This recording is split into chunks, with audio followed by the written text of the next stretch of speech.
¿Qué tal amigos? Enrique Yerobi, su otorrino de confianza, una vez más con ustedes para tratar en esta ocasión el tema de la hipoacusia en adultos.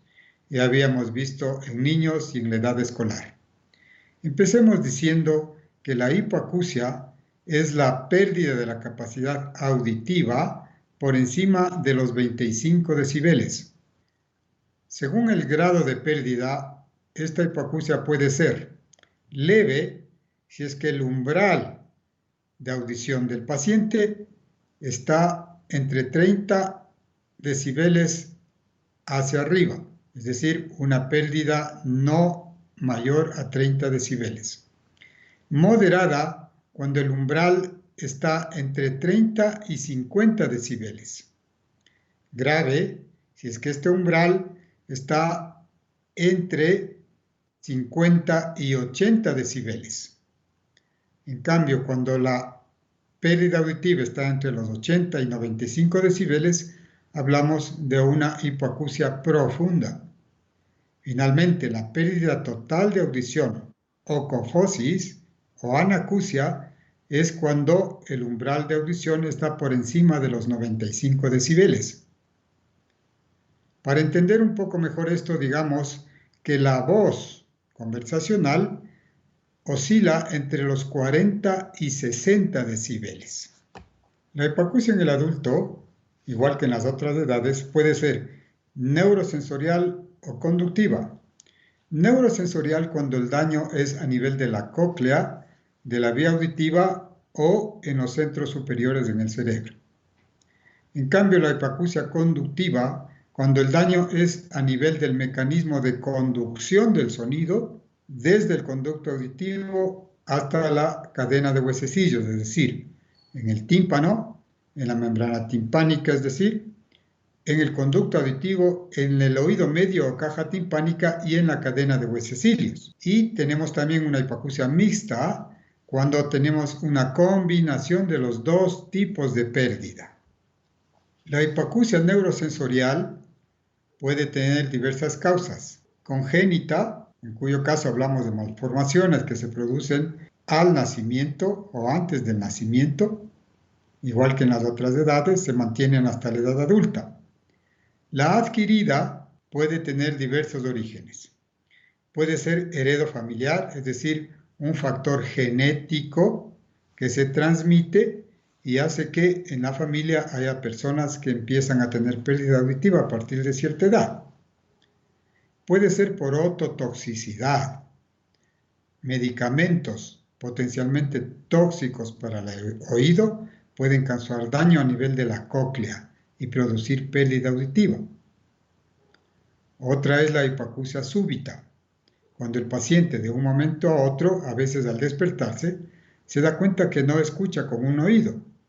Su origen puede ser viral o microvascular. La hipoacusia traumática, cuando traumatismos cerebrales pueden producir, bien sea una fractura del temporal que compromete la cóclea o un problema ya a nivel de centros superiores.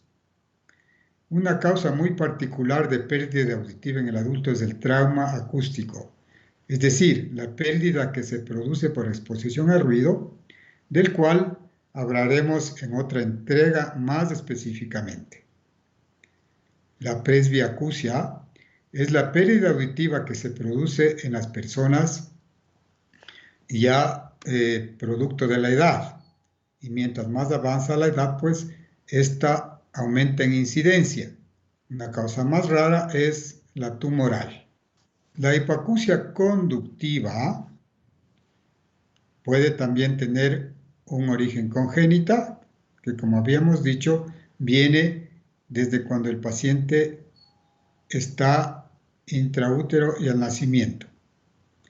La hipoacusia adquirida en el adulto puede ser desde un tapón de cerumen que se resuelve extrayendo el tapón, una otitis media aguda que igual se trata la infección del oído medio y se resuelve el problema.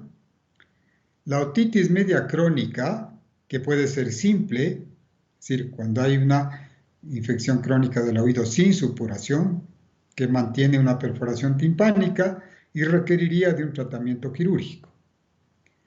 la otitis media crónica supurativa, es decir, cuando hay otorrea o supuración en el oído, en cuyo caso primero hay que tratar la infección, secar el oído y manteniendo seco el oído por un tiempo, someter al paciente a un tratamiento quirúrgico para restablecer la membrana timpánica a través de un injerto.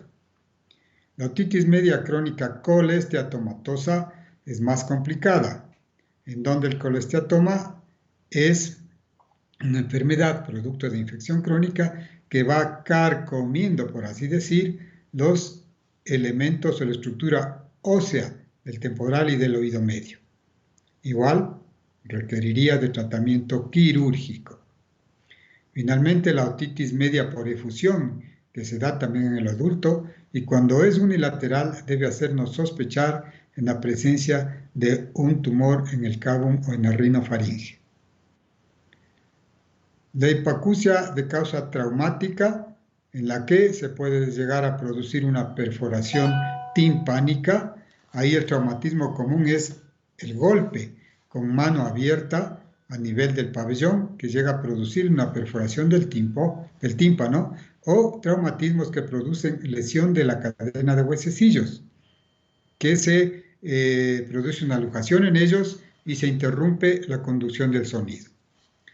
Una causa poco común en nuestro medio es la otoesclerosis, que es una enfermedad que produce una fijación de la platina de estribo que llega a producir problema o dificultad para la transmisión del sonido del oído medio al oído interno. Finalmente, otra causa no muy frecuente es las causas tumorales, bien sea a nivel del conducto, del oído medio, en fin, en las estructuras del oído externo.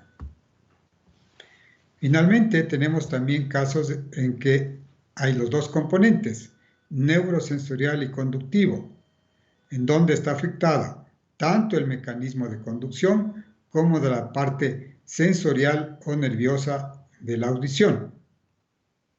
A veces se combinan una otitis media crónica con presbiacusia, es decir, se suma la edad al problema del oído crónico.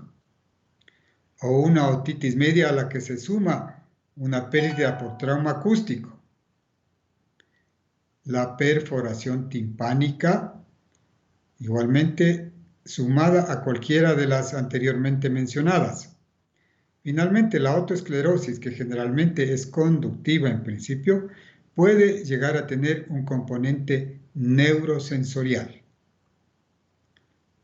Así pues, espero que esta ilustración haya sido de su agrado. Si les gustó, denle like y nos vemos en una próxima entrega. Muchas gracias por su atención.